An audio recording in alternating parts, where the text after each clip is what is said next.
Hi, my tubies, my TikToker, SheilaTruelove here with you live. Yes, this is for educational and conversational purposes. Okay, YouTube? Anyway, we're going to talk about perimenopausal, and what are the symptoms and what you can expect. Here are the 10 signs so that you don't think that you're going cray-cray. 10 signs that you're in perimenopause. And no, it's not all about night sweats and hot flashes. If you're new to me, my name is Stacey Hall. I lost 44 pounds of menopause weight and I've kept it off, and I just like to share how I did that. Here are those 10 signs. Number 1, you're waking up at 3 o'clock in the morning for no apparent reason, and all of a sudden your thoughts just start racing and you cannot get back to sleep. Number 2, sudden onset of anxiety out of nowhere. You cannot handle stress the way you used to handle stress, and you're anxious about nothing. You don't even know why you're anxious, but when it happens, it's impossible to talk yourself down. Number 3, brain fog and forgetfulness. You cannot focus, can't concentrate, you're repeating yourself, walk in the kitchen, you don't know why you're there. Perimenopause. Number 4, hair loss. Number 5, loss of lean muscle. This happens and it's not good. You have to make sure you keep building that muscle. Number 6, headaches. Number 7, itchiness. Everything is itchy, but in particular, the inside of your ears. Body aches, you name it. Everywhere. Number 9, heart palpitations. So freaky. Number 10, weight gain, and it will not budge, especially right here like a big old donut. Let me know in the comments.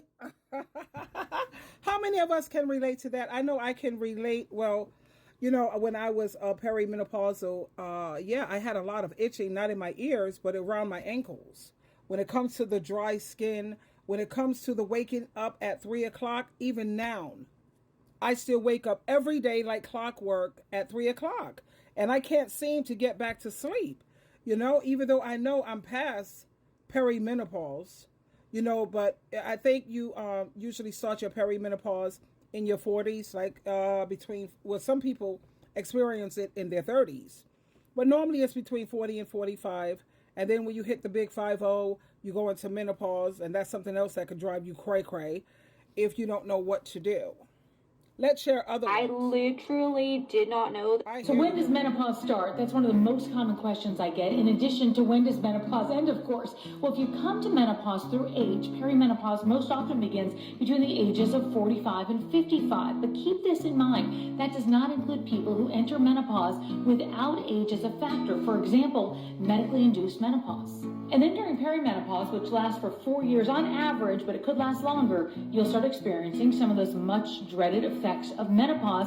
A lot of these symptoms here: hot flashes, night sweats, bloating. There are actually more than 34 symptoms that we are all facing. And once you haven't had a menstrual cycle for 12 months, then you're officially in menopause. So when does menopause start? That's one of the most common questions I get. There you have it, my darling. And you know, it's very important for men to understand this. They have to try to understand when a woman is on her cycle, or when she's going through perimenopause or menopause. That's when a man needs to be very understanding. And I always try to encourage men to be very agreeable, especially when a woman is on her feminine cycle, like it lasts 5 to 7 days. So you think 5 days, 7 days out of a month, you can be really nice and try to be as understanding as you possibly can. And I'm trying to see where's this glare coming from. Try to be as understanding as you possibly can and agreeable. That's the key, because this is something that is hormonal. And for women who are going through it, always tell yourself, this too shall pass. This is not going to, get the best of you. Like that's really red. And keep yourself dolled up, baby. Keep yourself dolled up, honey. Because when you look good, you feel good. Let's talk more about this perimenopause. There's not one symptom or one lab test that tells you if you're in. I'm in perimenopause. Of course I'm not going to get a good night's sleep. I'm in perimenopause. I haven't done anything different, but my cholesterol's up. I'm in perimenopause. Of course I'm taking magnesium glycinate. I'm in perimenopause. Of course my vitamin D is super low. I'm in perimenopause. I didn't know it can go from 35 all the way to your 50s. I'm in perimenopause. Of course, all we talk about at parties is our hormones. I'm in perimenopause. Of course, I'm not going to get a good night's sleep. I'm in perimenopause. I haven't done anything.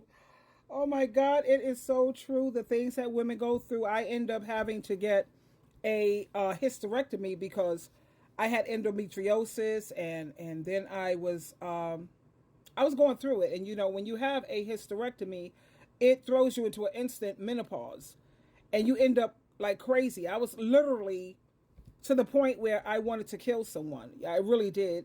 And then they put me on Prozac. I felt like a zombie. I was just like, oh my God, this is just not going to work. I can't do it. I kept getting these horrible nightmares and these bloody dreams, you know, when I was on this Prozac. It was hard. It was hard. And then being a single mother and your mood swings are acting like that. And it was really, really rough. So my heart goes out to the ladies, but don't think that you're crazy. When you're going through the perimenopause, make sure that you eat foods like what is that? Something that my son doesn't eat. He don't eat it because it creates a lot of estrogen in your body.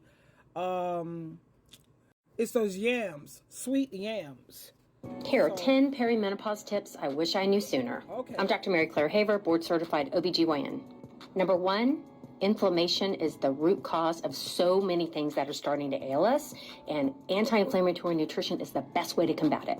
Number 2, intermittent fasting is incredible at fighting inflammation.